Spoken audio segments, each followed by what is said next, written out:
नमस्ते दोस्तों। आज से हम बेताल पच्चीसी की कहानियाँ शुरू करेंगे। विक्रम बेताल की कहानियाँ, जिसे बेताल पच्चीसी के नाम से भी जाना जाता है, इन सभी कहानियों को बेताल, जो कि एक पिशाच है, तब सुनाता है जब राजा विक्रम उसे जंगल से पकड़कर एक योगी के पास ले जा रहे होते हैं। हर बार बेताल रास्ता लंबा होने के कारण राजा विक्रम को कहानी सुनाता है, जिन कहानियों का संग्रह विक्रम बेताल की कहानियों के नाम से प्रसिद्ध है। कहानी सुनाने से पहले बेताल राजा के सामने एक शर्त भी रखता था कि अगर कहानी खत्म होने के बाद उसने मुंह से आवाज़ निकाली तो वो वापस उठकर पेड़ से लटक जाएगा। उधर जब भी बेताल कहानी सुनाकर ख़त्म करता तो राजा से एक सवाल पूछता और कहता, राजन, अगर तुमने जवाब पता होने पर भी नहीं दिया तो मैं तुम्हारा सिर तोड़ दूंगा। इस वजह से राजा को मजबूर होकर जवाब देना पड़ता था और पहली शर्त के अनुसार राजा के बोलते ही बेताल वापस जाकर पेड़ से उल्टा लटक जाता था। ऐसा होते होते बेताल ने राजा को 25 कहानियाँ सुनाई। आखिर क्या था इन 25 कहानियों में और आखिरी यानी कि 25वीं कहानी सुनाने के बाद क्या होता है, यह जानने के लिए अनुष्का खत्री वॉइस चैनल के साथ बने रहें। तो चलते हैं पहली कहानी पर। बेताल पच्चीसी की पहली कहानी, पापी कौन। काशी में प्रताप मुकुट नाम का राजा राज्य करता था। उसके वृष मुकुट नाम का एक बेटा था। एक दिन राजकुमार दीवान के लड़के को साथ लेकर शिकार खेलने जंगल गया। घूमते घूमते उन्हें तालाब मिला। उसके पानी में कमल खिले थे और हंस किलोर कर रहे थे। किनारों पर घने पेड़ थे जिन पर पक्षी चहचहा रहे थे। दोनों मित्र वहां रुक गए और तालाब के पानी में हाथ मुंह धोकर ऊपर महादेव के मंदिर पर गए। घोड़ों को उन्होंने मंदिर के बाहर बांध दिया। वो मंदिर में दर्शन करके बाहर आए तो देखते क्या है कि तालाब के किनारे राजकुमारी अपनी सहेलियों के साथ स्नान करने आई है। दीवान का लड़का तो वहीं एक पेड़ के नीचे बैठा रहा, पर राजकुमार से न रहा गया। वह आगे बढ़ गया। राजकुमारी ने उसकी ओर देखा तो वह उस पर मोहित हो गया। राजकुमारी भी उसकी तरफ देखती रही। फिर उसने किया क्या कि जूड़े में से कमल का फूल निकाला, कान से लगाया, दांतों से कुतरा, पैर के नीचे दबाया और फिर छाती से लगा अपनी सखियों के साथ चली गई। उसके जाने पर राजकुमार निराश हो अपने मित्र के पास आया और सब हाल सुनाकर बोला, मैं इस राजकुमारी के बिना नहीं रह सकता, पर मुझे न तो उसका नाम मालूम है न ठिकाना, वह कैसे मिलेगी। दीवान के लड़के ने कहा, राजकुमार, आप इतना घबराए नहीं, वह सब कुछ तो बता गई है। राजकुमार ने पूछा, कैसे। वह बोला, उसने कमल का फूल सिर से उतारकर कानों से लगाया तो उसने बताया कि मैं कर्नाटक की रहने वाली हूँ। दांत से कुतरा तो उसका मतलब था कि मैं दंतबाट राजा की बेटी हूँ। पाँव से दबाने का अर्थ था कि मेरा नाम पद्मावती है और छाती से लगाकर उसने बताया कि तुम मेरे दिल में बस गए हो। इतना सुनना था कि राजकुमार खुशी से फूल उठा। बोला, अब मुझे कर्नाटक देश में ले चलो। दोनों मित्र वहाँ से चल दिए। घूमते फिरते सैर करते दोनों कई दिन बाद वहाँ पहुँचे। राजा के महल के पास गए तो एक बुढ़िया अपने द्वार पर बैठी चरखा काटती मिली। उनके पास जाकर दोनों घोड़े से उतर पड़े और बोले, माई, हम सौदागर हैं, हमारा सामान पीछे आ रहा है, हमें रहने को थोड़ी जगह दे दो। उनकी शक्ल सूरत देखकर और बात सुनकर बुढ़िया के मन में ममता उमड़ आई। बोली, बेटा, तुम्हारा घर है, जब तक जी में आए रहो। दोनों वहीं ठहर गए।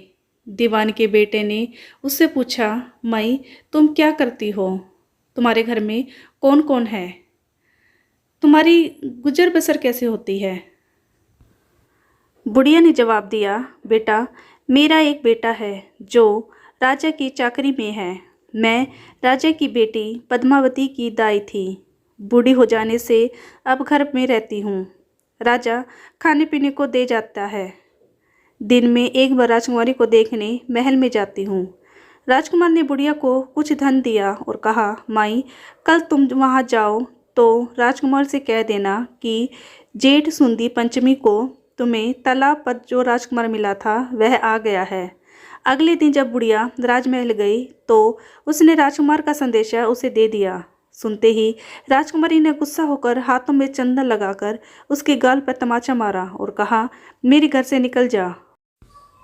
बुढ़िया ने घर आकर सब हाल राजकुमार को कह सुनाया। राजकुमार हक्का बक्का रह गया। तब उसके मित्र ने कहा, राजकुमार आप घबराए नहीं, उसकी बातों को समझे। उसने 10 उंगलियां सफ़ेद चंदन पर मारी। इससे उसका मतलब यह है कि अभी 10 रोज चांदनी की है। उसके बीतने पर मैं अंधेरी रात में मिलूंगी। 10 दिन के बाद बुढ़िया ने फिर राजकुमारी को खबर दी तो इस बार उसने केसर के रंग में 3 उंगलियां डुबोकर उसके मुंह पर मारी और कहा, भाग यहाँ से। बुढ़िया ने आकर सारी बात सुना दी। राजकुमार शोक से व्याकुल हो गया। दीवान के लड़के ने समझाया, इसमें हैरान होने की क्या बात है। उसने कहा कि मुझे मानसिक धर्म हो रहा है, 3 दिन और ठहरो। 3 दिन बीतने पर बुढ़िया फिर वहां पहुंची। इस बार राजकुमार ने उसे फटकार कर पश्चिम की खिड़की से बाहर निकाल दिया। उसने आकर राजकुमार को बता दिया। सुनकर दीवान का लड़का बोला, मित्र, उसने आज रात को तुम्हें उस खिड़की की राह बुलाया है। मारी खुशी के राजकुमार उछल पड़ा। समय आने पर उसने बुढ़िया की पोशाक पहनी, इत्र लगाया, हथियार बांधे। दोपहर रात बीतने पर वह महल में जा पहुंचा और खिड़की में से होकर अंदर पहुंच गया। राजकुमारी वहां तैयार खड़ी थी। वह उसे भीतर ले गई। अंदर के हाल देखकर राजकुमार की आंखें खुल गई। एक से एक बढ़कर चीजें थी। रात भर राजकुमार राजकुमारी के साथ रहा। जैसे ही दिन निकलने को आया कि राजकुमारी ने राजकुमार को छिपा दिया और रात होने पर फिर बाहर निकाल लिया। इस तरह कई दिन बीतते गए। अचानक एक दिन राजकुमार को अपने मित्र की याद आई। उसे चिंता हुई कि पता नहीं उसका क्या हुआ होगा। उदास देखकर राजकुमारी ने कारण पूछा तो उसने बता दिया। बोला, वह मेरा बड़ा प्यारा दोस्त है, बड़ा चतुर है। उसकी होशियारी से तो तुम मुझे मिल पाई हो। राजकुमारी ने कहा, मैं उसके लिए बढ़िया बढ़िया भोजन बनाती हूँ। तुम उसे खिलाकर तसल्ली देकर लौट आना। खाना साथ में लेकर राजकुमार अपने मित्र के पास पहुंचा। वे महीने भर से नहीं मिले थे। राजकुमार ने मिलने पर सारा हाल सुनाकर कहा कि राजकुमारी को मैंने तुम्हारी चितराई की सारी बातें बता दी हैं, तभी तो उसने यह भोजन बनाकर भेजा है। दीवान का लड़का सोच में पड़ गया। उसने कहा, यह तुमने अच्छा नहीं किया। राजकुमारी समझ गई कि जब तक मैं हूं वह तुम्हें अपने बस में नहीं रख सकती, इसलिए उसने इस खाने में जहर मिलाकर भेजा है। यह कहकर दीवान के लड़के ने थाली में से एक लड्डू उठाकर कुत्ते के आगे डाल दिया। खाते ही कुत्ता मर गया। राजकुमार को बड़ा बुरा लगा। उसने कहा, ऐसी स्त्री से भगवान बचाए, मैं अब उसके पास नहीं जाऊंगा। दीवान का बेटा बोला, नहीं, अब ऐसा उपाय करना चाहिए जिससे हम उसे घर ले चले। आज रात को तुम वहां जाओ। जब राजकुमारी सो जाए तो उसकी बाईं जांघ पर त्रिशूल का निशान बनाकर उसके सारे गहने लेकर चले आना। राजकुमार ने ऐसा ही किया। उसके आने पर दीवान का बेटा उसे साथ ले योगी का भेष बना मरघट पर जा बैठा और राजकुमार से कहा कि तुम ये गहने लेकर बाजार में बेच आओ। कोई पकड़े तो कह देना कि मेरे गुरु के पास चलो और उसे यहाँ ले आना। राजकुमार गहने लेकर शहर गया और महल के पास एक सुनार को उन्हें दिखाया। देखते ही सुनार ने उन्हें पहचान लिया और कोतवाल के पास ले गया। कोतवाल ने पूछा तो उसने कह दिया कि ये मेरे गुरु ने मुझे दिए हैं। गुरु को भी पकड़वा लिया गया। सब राजा के सामने पहुंचे। राजा ने पूछा, योगी महाराज, ये गहने आपको कहाँ से मिले? योगी बने दीवान के बेटे ने कहा, महाराज, मैं मसान में काली चौदस को डाकिनी मंत्र सिद्ध कर रहा था कि डाकिनी आई। मैंने उसके गहने उतार लिए और उसकी बाईं जांघ पर त्रिशूल का निशान बना दिया। इतना सुनकर राजा महल में गया और उसने रानी से कहा कि पद्मावती की बाईं जांघ पर देखो कि त्रिशूल का निशान तो नहीं है। रानी देखा तो था। राजा को बड़ा दुख हुआ। बाहर आकर वह योगी को एक ओर ले जाकर बोला, महाराज, धर्मशास्त्र में खोटी स्त्रियों के लिए क्या दंड है?